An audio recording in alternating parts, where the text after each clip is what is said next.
ఓం నమ శివాయ. కుండలేశ్వరం ఈ మధ్యన చాగంటి కోటేశ్వరరావు గారు చెప్తున్నారు కదా, కుండలేశ్వరం వెళ్ళే దారి ఇది మీకు చూపిస్తున్నాను. మన మురమళ్ళ రేవు దాటిన తర్వాత, గట్టు దాటిన తర్వాత ఎడం చేతి వైపు వస్తుంది. అంటే మనం కాకినాడ నుంచి ఆనం వెళ్తున్నప్పుడు ఎడం చేతి వైపు వస్తుంది అనమాట. చూసారా బోర్డు, శ్రీ కుండలేశ్వర స్వామివారి దేవస్థానంకు దారి. చూడండి, చక్కటి ఎటుగట్టు రోడ్డు, కొత్తగా తార్ రోడ్డు వేశారు. చాలా అద్భుతంగా ఉంది. అటుపక్క కాలువ, ఇటుపక్క కాలువ, చుట్టూ గ్రీనరీ. అద్భుతంగా ఉంటుంది ప్రయాణం మాత్రం.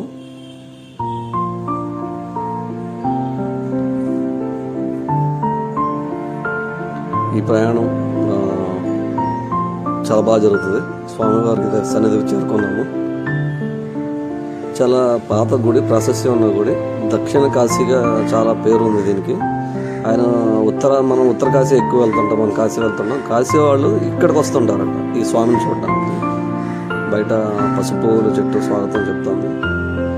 పార్వతీ కుండలేశ్వర స్వామి అంటారు. ఇక్కడ స్థల పురాణం కూడా వివరంగా ఒక బ్యానర్ పెట్టారు. కళ్యాణం కూడా జరుగుతుందట. మంచి బాగుంది, షెడ్లు, లైన్ చాలా బాగుంది. గుడి అంతా అద్భుతంగా మనోహరంగా ఉంది. చుట్టూ పరిసరాలు మీకు చూపిస్తున్నాను, ఎందుకంటే చాలా మంది వెళ్ళలేని వాళ్ళు ఈ గుడిని చూస్తారని. నేను సూర్యాస్తమయ సమయానికి వెళ్ళాను.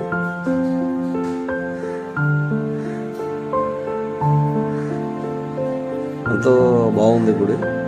లోపల స్వామివారిని దర్శనం, జనం చాలా తక్కువగా ఉన్నారు. స్వామివారిని దర్శించుకోండి. ఓం నమో కుండలేశ్వరాయన, ఓం నమో కుండలేశ్వరాయన, ఓం నమో కుండలేశ్వరాయన. స్వామివారి దర్శన భాగం చాలా బాగా జరిగింది మాకు. మీరే దర్శించుకొని ఆనందపడతారని కోరుకుంటే మీరు రావచ్చు.